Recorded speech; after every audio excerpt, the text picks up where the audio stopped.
So we have a little bit of a tale of two economies here. It's growing, it's getting bigger and getting stronger. On the other hand, maybe there's some concern on the horizon. And we look, as of course, for tea leaves and parts of the markets themselves. I'll put up a chart right now that basically shows you something that you know already. The S&P is on the rise while the yield curve's declining, in fact. Normally you don't have that. You have basically the equities fighting against the bonds. You were in a White House where James Carville, I believe, famously said if he dies, he wants to come back as the bond market because the bond market wins. If you were facing those numbers in the White House, would you be saying, Mr. President, we should be paying attention to the bond market?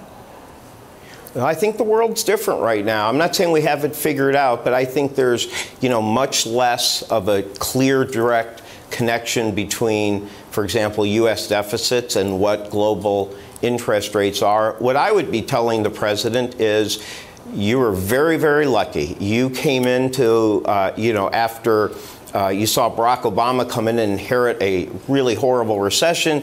You've inherited a strong, growing economy. Be stable, be smart. Don't do these reckless type of things that could rattle the global economy, rattle the U.S. economy.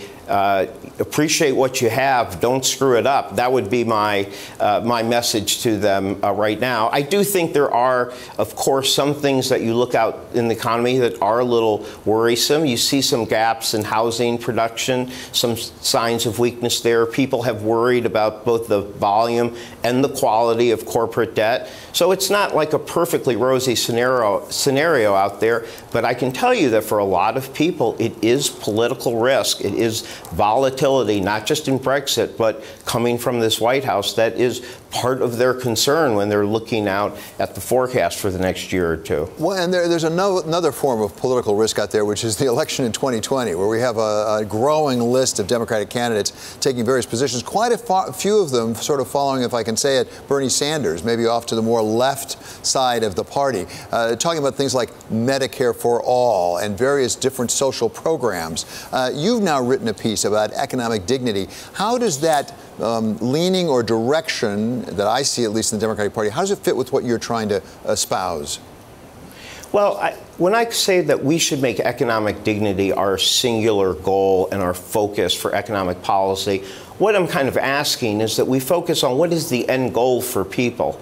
So in other words, I do think that this push to ensure that people have a greater degree of economic security, a greater degree to care for their family, to make sure people are not deprived of the greatest joys of family life due to economic deprivation, that they can pursue their potential and purpose, and that they can work in an economy without domination or humiliation. That should be our focus. And I think the fact that you're seeing people say, hey, we want to have a bigger vision. We want to make very clear healthcare should be available to everybody. I think that's a positive thing. I guess from an economic dignity perspective, you don't sit there and say it's one way or the other. You don't say, like Howard Schultz did, that it's un-American to do Medicare for all. On the other hand, you don't say that that's the only way that you could get to healthcare as a right.